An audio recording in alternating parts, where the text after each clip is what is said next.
Selamat pagi anak ibu sekalian. Berjumpa lagi dengan saya Ibu Raya Nenggolan SPD, mengampu mata pelajaran PKN untuk kelas 12 untuk pertemuan yang ketiga. Nah, adapun materi yang kita bahas pada pagi hari ini yang pertama yaitu kasus pelanggaran hak dan pengingkaran kewajiban warga negara. Tetapi sebelum kita masuk ke dalam materinya, kita terlebih dahulu berdoa menurut agama dan kepercayaan kita masing-masing. Berdoa dimulai. Berdoa selesai. Nah, pada pagi hari ini kita akan melanjutkan materi kita dari pertemuan sebelumnya, yaitu kasus pelanggaran hak dan pengingkaran kewajiban warga negara. Tetapi sebelum kita masuk ke dalam materi, kita harus mengetahui apa kompetensi dasarnya dan apa tujuan pembelajaran kita pada pagi hari ini. Yang pertama yaitu kompetensi dasar 3.1, menganalisis nilai-nilai Pancasila terkait dengan kasus-kasus pelanggaran hak dan kewajiban warga negara dalam kehidupan berbangsa dan bernegara. 4.1, menyaji hasil analisis nilai-nilai Pancasila terkait dengan kasus-kasus pelanggaran hak dan kewajiban warga negara dalam kehidupan berbangsa dan bernegara. Selanjutnya tujuan pembelajaran yaitu menganalisis kasus pelanggaran hak dan pengingkaran kewajiban warga negara, di mana anak-anak ibu sekalian harus mampu menganalisis kasus pelanggaran hak dan pengingkaran kewajiban warga negara pada materi kita hari ini.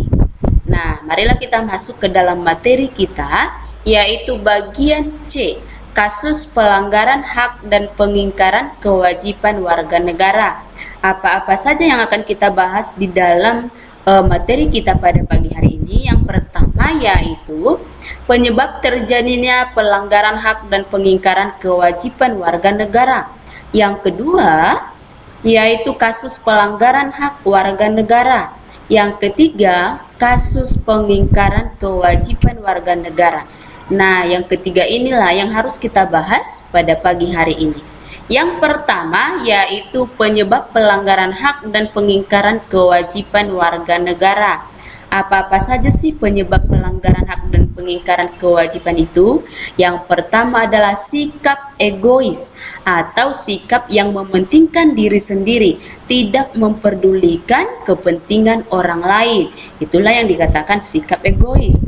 Yang kedua, rendahnya kesadaran berbangsa dan bernegara. Yang ketiga, sikap tidak toleran atau tidak ada rasa toleransi untuk menghargai orang lain. Yang keempat, penyalahgunaan kekuasaan. Yang kelima, ketidaktegasan aparat penegak hukum. Yang keenam, penyalahgunaan teknologi. Inilah beberapa penyebab pelanggaran hak dan pengingkaran kewajiban warga negara. Makanya timbullah pelanggaran hak dan pengingkaran kewajiban warga negara karena beberapa faktor ini. Nah, yang kedua yaitu kasus pelanggaran hak warga negara. Apa-apa saja sih kasus pelanggaran hak warga negara itu?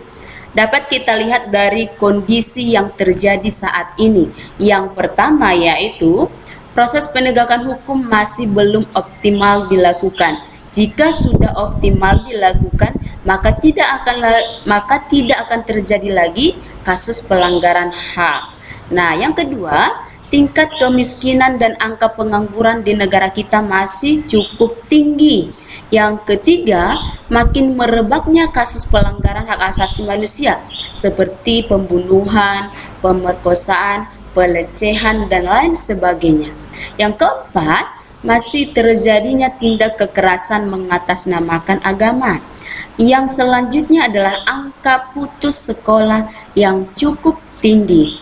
Inilah beberapa pelanggaran terhadap hak warga negara yang bisa kita lihat dalam kondisi yang terjadi saat ini.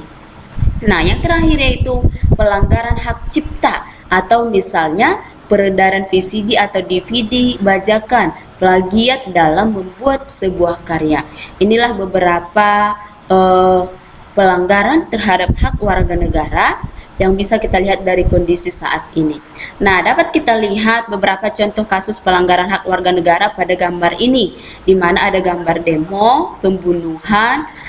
Inilah merupakan contoh kasus pelanggaran hak warga negara, di mana hak warga negara tidak lagi dihargai, sehingga setiap masyarakat masih mempunyai kesadaran yang rendah, sehingga masih terjadi beberapa kasus pelanggaran hak warga negara seperti demo, pembunuhan, di mana hal-hal ini tidak membuat masyarakat nyaman, sehingga hak warga negara tidak dapat diterima dengan baik.